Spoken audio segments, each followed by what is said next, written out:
요양원을 운영한 지 9년이 됐습니다. 그 9년 동안 여러 가족들을 만나봤는데 상담실에서 제일 많이 듣는 말이 있습니다. 어머니 눈빛이 자꾸 생각나요. 뭐 이런 겁니다. 근데 이상한 거 아세요? 이 말을 하시는 분들이 어떤 분들이냐면 부모님한테 제일 정성을 다한 분들이에요. 몇 달, 어떤 분은 몇 년을 직접 모시다가 더 이상은 내가 감당이 안 된다는 걸 알게 되신 분들이요.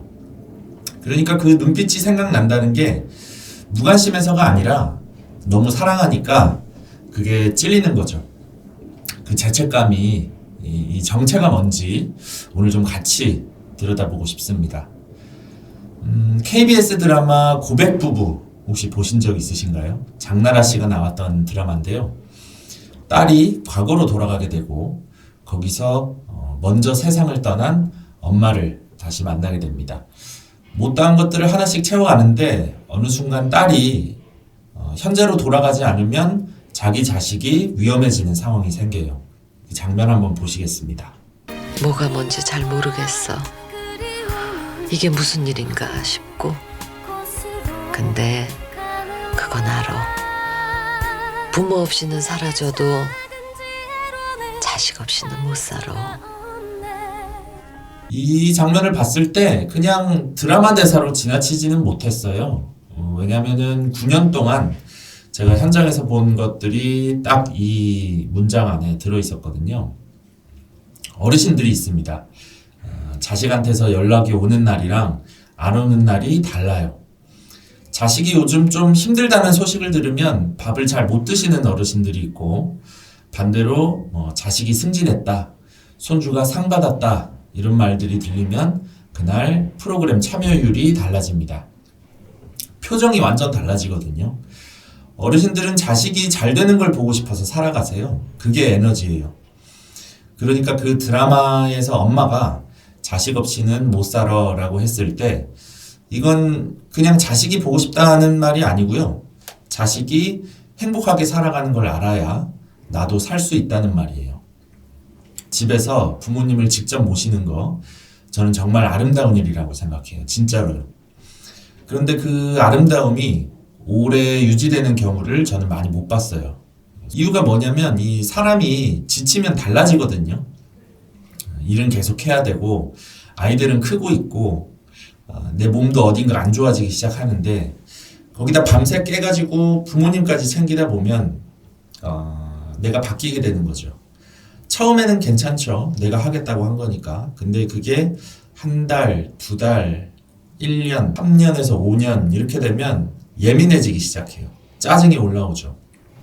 그리고 그 짜증이 부모님한테 향하는 순간이 와요. 그래서 죄책감이 생기는 거예요. 내가 그런 사람이 아닌데 내가 왜 그랬을까? 그러면서 더 무너지고 더 지치고 악순환이 됩니다. 그리고 이걸 많이 볼 때마다 이런 생각을 하게 됐어요. 이분이 쓰러지면 부모님은 어떻게 되는 거냐? 자식이 지쳐서 쓰러지는 걸 보면서 어르신이 행복할 수 있을까요? 아까 제가 말씀드렸잖아요. 자식이 힘들다는 소식을 들으면 밥도 못 드신다고요. 그러니까 내가 버텨야 한다는 게 단순히 나를 위한 얘기가 아니에요. 요양원에서 오히려 자식이랑 사이가 더 좋아지는 경우가 있습니다. 이거를 좀 말씀을 드리면 의아하게 생각하시는 분들도 있는데 진짜 그런 경우가 있어요. 면회 오는 그 시간이 진짜 만남의 시간으로 쓰게 되는 거죠. 집에서 돌볼 때는 뭐가 돼요? 몸으로 때워야 돼요. 기저귀 갈고 약 챙기고 식사 돕고 그걸 지친 몸으로 하다 보면 거기서 나누는 말들도 다 일 얘기가 되거든요. 근데 면회를 오면 그냥 일단 앉아요. 손잡고 앉아서 오늘 뭐 드셨어요? 어떠셨어요? 그냥 그런 얘기만 해요. 근데 그 한 시간이 집에서 24시간을 함께 한 것보다 훨씬 따뜻한 경우가 있어요. 요양원에 모신다는 것은 포기가 아니에요. 형태가 달라진 겁니다. 사랑의 방식이 바뀐 거예요. 근데 저는 여기서 더 중요한 얘기를 하고 싶어요. 죄책감 얘기를 하다 보면 자꾸 부모님 기준으로만 생각하게 되는데 사실 이거는 나에 대한 이야기이기도 해요. 내가 살아야 됩니다. 이게 당연한 말 같은데 막상 이 죄책감 안에 있을 때는 이게 잘 안 들려요.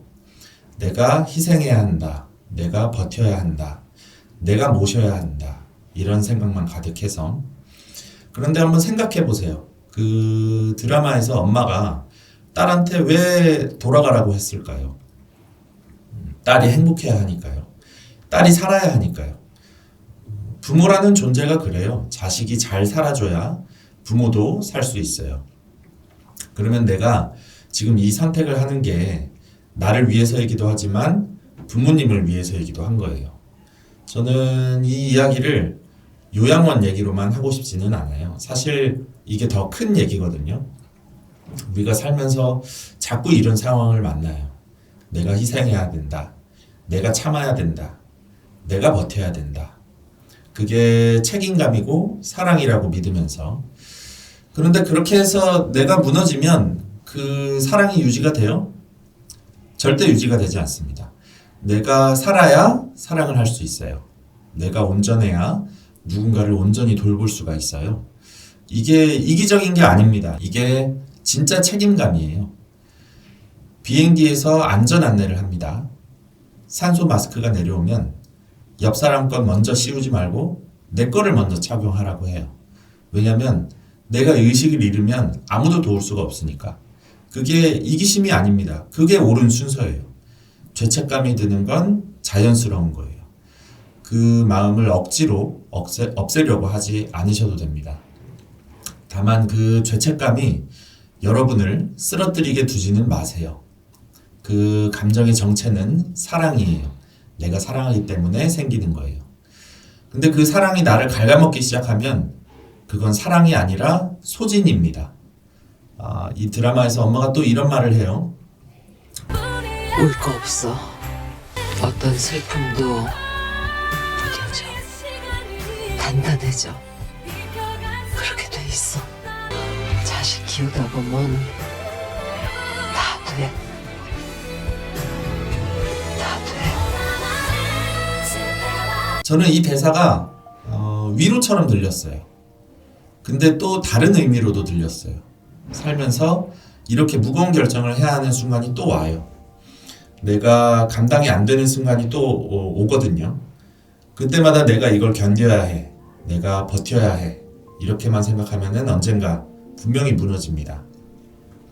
근데 단단해진다라는 거는 무감각해진다는 게 아니에요. 계속 슬픈 채로, 계속 보고 싶은 채로, 그래도 선택할 수 있게 된다는 거예요. 그게 어른이 되는 방식인 것 같아요. 부모님을 요양원에 모시는 결정을 했거나 지금 고민 중이신 분들한테 말씀드리고 싶은 게 있습니다. 그 결정은 버리는 게 아닙니다. 자식이 계속 온전히 살 수 있도록 하는 선택이에요. 그래야 부모님도 오래오래 자식의 소식을 들을 수 있으니까요. 그리고 그 소식이 좋은 소식이길 바라시잖아요. 부모님은 내가 잘 살고 있다는 소식. 그게 효도입니다. 오늘 이 영상이 조금이라도 마음에 짐이 되셨던 분들한테 닿았으면 좋겠어요. 혼자 이 결정 앞에 서 있는 것 같은 분들한테요. 이게 틀린 선택이 아닙니다. 방식이 달라진 겁니다. 그리고 여러분이 버텨줘야 부모님도 행복할 수 있어요. 영상이 도움이 되셨다면 구독 눌러주시고요. 이런 영상들, 얘기들을 계속 가지고 오겠습니다.